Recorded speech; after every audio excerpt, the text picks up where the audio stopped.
Well, welcome to episode 3 of Anxiety Cues, also known as Tim Talks. So where we put our next victims on the spot. So today we have Charles Zanazzi from HarbourOne Bank. There will be like some graphic that should put in for that. So welcome, Charlie. Thank you, Tim. It's great to be here. Well, it's great to have you. You coming all the way from the great town of Andover, Massachusetts.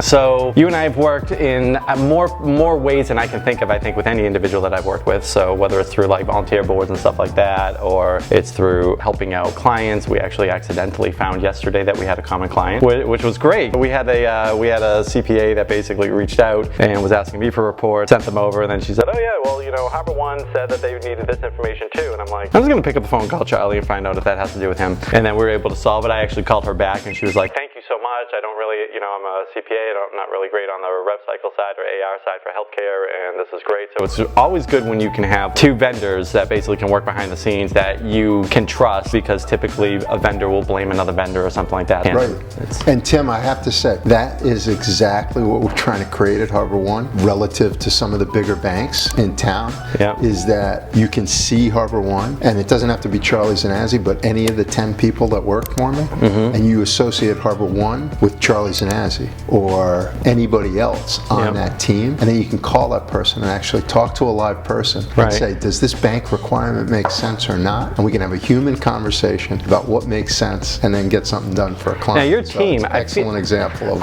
I feel like you should have a name, like it's more of like a posse, I think, is what you have, because you just have this crew that just shows up, like, and there's 100 of them. There's 10.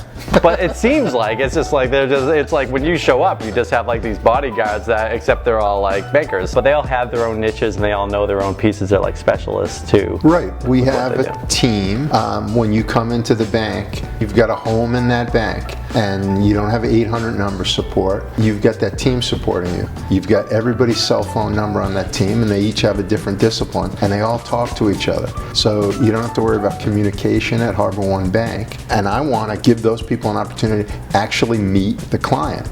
Because I want there to be a personal relationship between the client and the bank. Right. So, yeah. Let's get into some of the actual weeds here. So when it comes to things like, let's say, practice financing, for instance. So you have the big dogs like the Wells Fargo and the Bank of Americas and stuff like that. So, I mean, I already know the answer to this because I've worked with you quite a bit. But so HarbourOne, where do you see like the HarbourOne place in the market? How do you differentiate yourself from them? Yeah, so the major differentiation is the sector knowledge and the personal touch. So you look at a Wells, you look at a Bank of America, and again, not to disparage any of the large banks, because they have to do it this way. It's just a scale issue.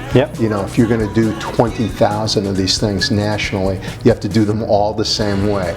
And you can't afford to hire resident experts to do every one of those deals. So they've created a model where the bank can, through the branches, take their cookie cutter product and deliver it to the market. The problem with that product is it's one size fits all. Correct. Okay? The other problem with that product is the person delivering the product to you is not empowered or capable of really having a discussion with you that's a consultative discussion.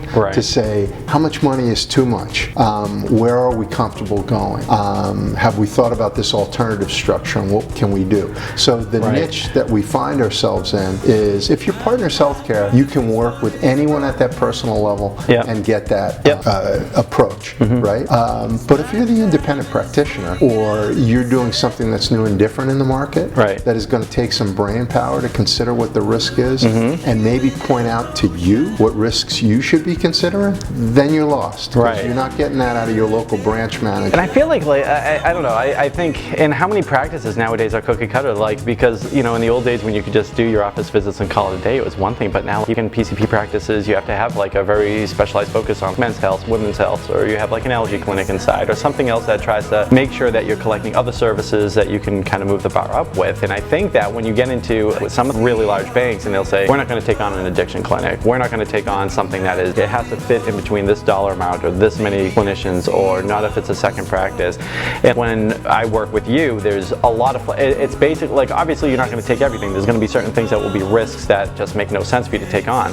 But you have that flexibility where it's, let's have a conversation about exactly what they're trying to plan here and see if it's something that makes sense for the bank to. And I can give you, two specific examples. One is what I call transitional financing, okay? And I don't use the word startup financing. Okay. Because if you're a practice group and you've been in an employed model, and there's an agreement to roll yourself out with a contract, and you're going to be seeing the same patients on day one, right? Okay, but you've got to pay all your people day one, and then you've got to change your billing number.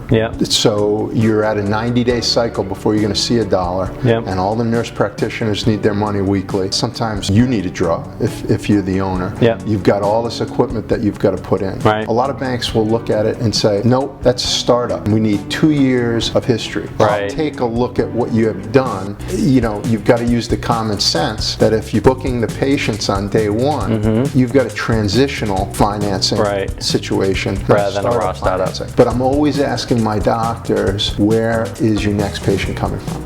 And if you don't know, then that's a risk for you. But that's the risk I'm concerned about.